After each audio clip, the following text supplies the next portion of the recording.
Hello friends, इस lecture में पढ़ेंगे हम लोग जीन थेरेपी। तो स्टार्ट करते हैं। आखिर में जीन थेरेपी को यूज़ क्यों करते हैं भाई? For correcting defective gene. ठीक है, जो भी डिफेक्टिव जीन है उसको सुधारने के लिए, उसको करेक्ट करने के लिए क्या करते हैं? जीन थेरेपी का यूज़ करते हैं। समझ है आपको? तो जीन थेरेपी का यूज़ क्यों करते हैं? For correcting defective gene. Defective gene को सुधारने के लिए, उसको सुधारने के लिए, करेक्ट करने के लिए हम लोग जीन थेरेपी का यूज़ करते हैं।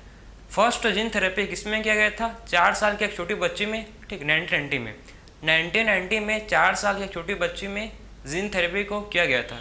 समझो, ठीक है। तो समझो, सबसे पहले देखो कि इन 1990, ठीक है, तो 1990 में कब भाई?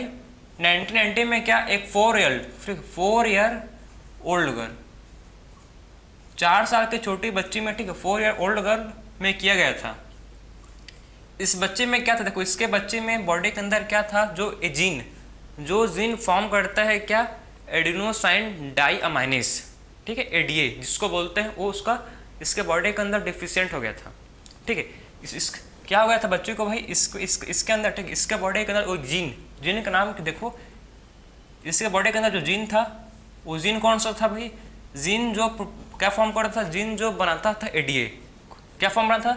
जीन जो बना था एडीए। एडीए क्या है भाई? एडीए आपका है एडिनोसाइन डाईअमाइनेज। ठीक है, एडिनोसाइन क्या है भैया आपका? डाईअमाइनेज। ठीक है, तो इस बच्चे के अंदर ये जीन जो कि था एडिनोसाइन डाईअमाइनेज, उसका डिफिशियंसी हो गया था। ठीक है, ये जीन मतलब इसके बॉडी के अंदर बढ़ ही नहीं रहा था, मतलब कंप्लीटली जीन क्या हो गया था? डिलीट हो गया था। इसका बॉडी के अंदर ये जीन कंप्लीटली क्या हो गया था? इसके अंदर डिलीट हो गया था।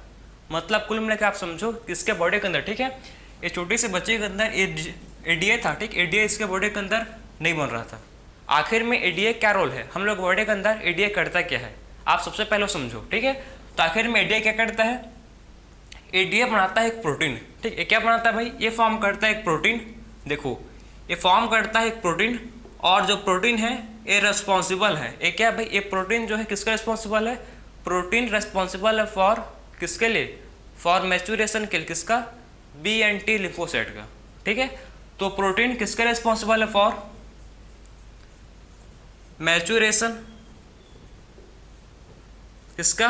बी एंड टी लिम्फोसाइट का। ठीक है, तो प्रोटीन किसका रिस्पॉन्सिबल है? प्रोटीन रिस्पॉन्सिबल है फॉर मैच्योरेशन। ठीक है, जो प्रोटीन है वो किसके लिए रिस्पॉन्सिबल? प्रोटीन जो है ये रिस्पॉन्सिबल है फॉर मैच्योरेशन किसका? बी एंड टी लिम्फोसाइट का। और आपको पता है हम लोग के बॉडी के अंदर बी, ठीक है, बी एंड टी लिम्फोसाइट कितना इंपॉर्टेंट है।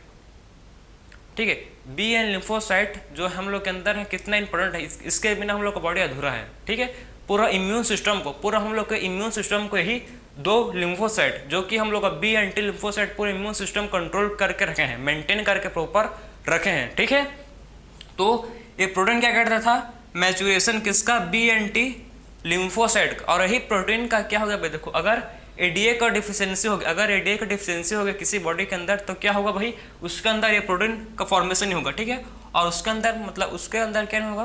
प्रोटीन का फॉर्मेशन नहीं होगा, और न ही उसके बॉडी के अंदर बी एंटी लिम्फोसाइट का मैच्योरेशन होगा। अगर उसका मैच्योरेशन नहीं हुआ तो आपका इम्यून सिस्टम वीक हो जाता है। ठीक है, तो आखिर में इसके डिफिशियंसी से क्या होता है? अगर मैं बात करूं इसका डिफिशियंसी, तो इसके डिफिशियंसी से कॉज होता है स्किड, SCID से। इसके डिफिशियंसी से क्या होता है? स्किड, जो कि होता है जिसको बोलते हैं सीवियर अमीनो, ठीक है, सीवियर कॉम्बाइंड अमीनो डिफिशियंसी। ठीक है, तो इसका मतलब क्या है? Severe combined amino deficiency.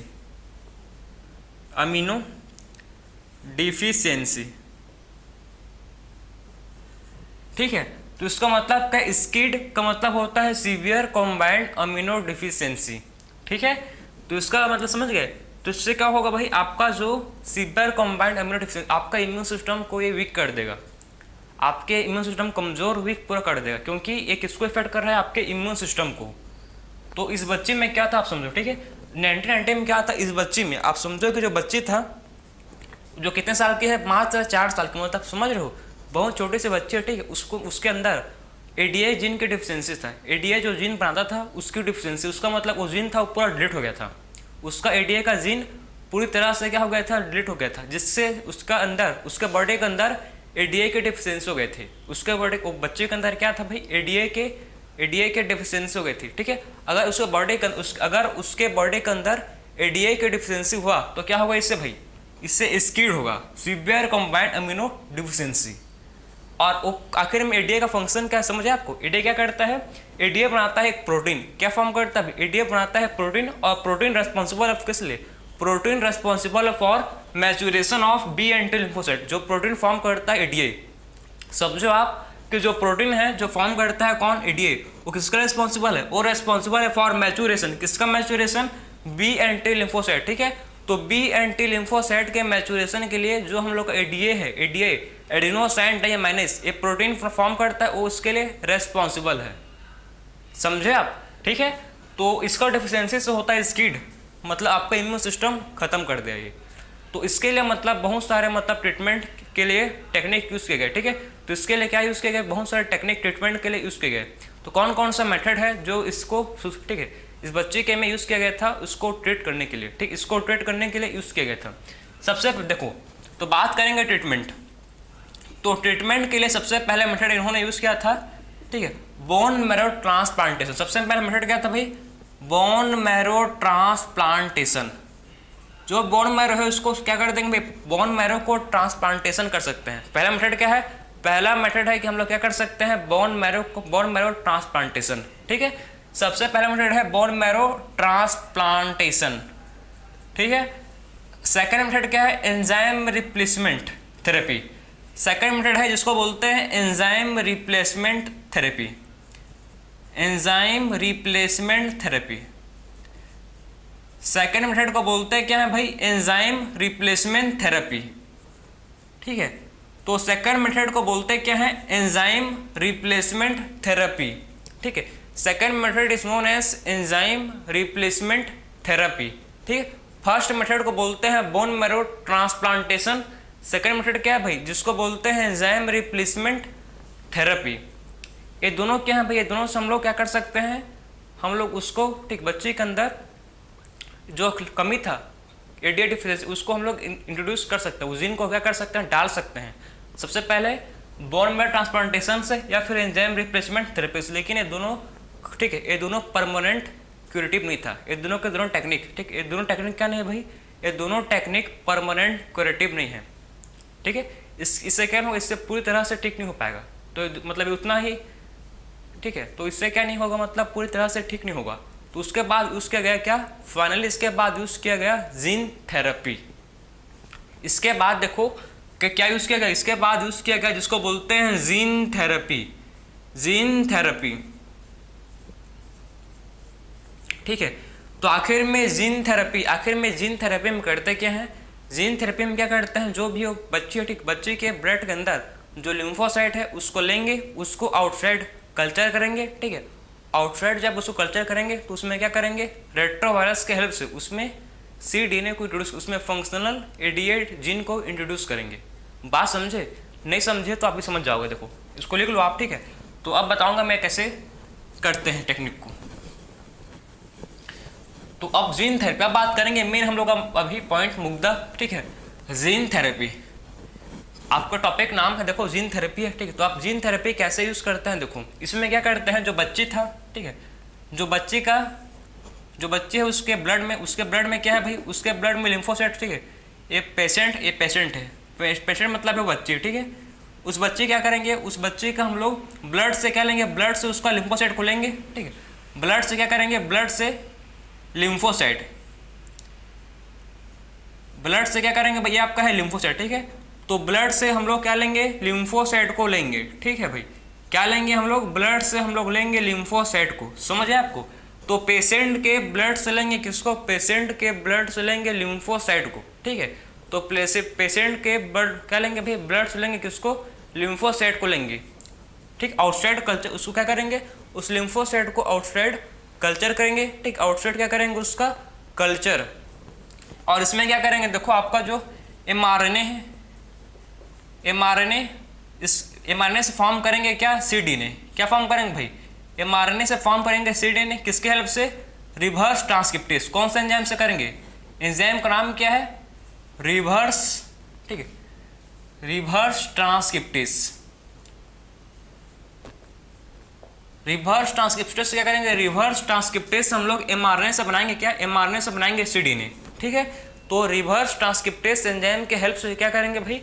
Reverse transcriptase enzyme के हेल्प से हम लोग mRNA से फॉर्म करेंगे, mRNA से फॉर्म करेंगे cDNA, ठीक है। और रेट्रोवायरस के हेल्प से, और रेट्रोवायरस के हेल्प से क्या करेंगे भाई? रेट्रोवायरस के हेल्प से इसको हम लोग इस फंक्शनल जो फंक्शनल एडीए था उसको इसके अंदर, ठीक है, ये लिम्फोसाइट के अंदर उसको इंट्रोड्यूस करेंगे, ठीक है। तो फंक्शनल एडीए के मतलब फंक्शनल एडीए को लिम्फोसाइट के अंदर इंट्रोड्यूस करेंगे with the help of retrovirus. Retrovirus के हेल्प से फंक्शनल एडीए को क्या करेंगे? उस लिम्फोसाइट जो पेशेंट का लिम्फोसाइट था उसके अंदर डालेंगे। समझ गए?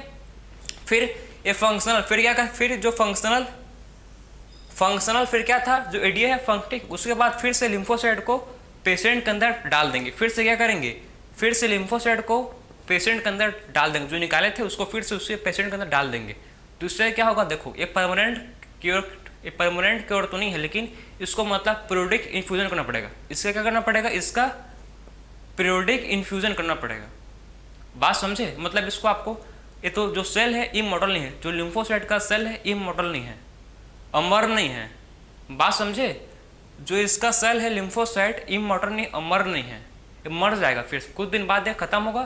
तो उसके लिए क्या करना पड़ेगा? हमेशा हम लोग कैसे बाहर में आउटसाइड बॉडी कल्चर करना पड़ेगा, ठीक है। आउटसाइड बॉडी क्या करना पड़ेगा? हमेशा ऐसे कल्चर करना पड़ेगा। समझ आ रहा है आपको? ठीक है। तो हमेशा बाहर कल्चर करके क्या करना पड़ेगा? उस पेशेंट को, बच्चे को देना पड़ेगा, तभी वो ठीक रह सकती है। समझ आया?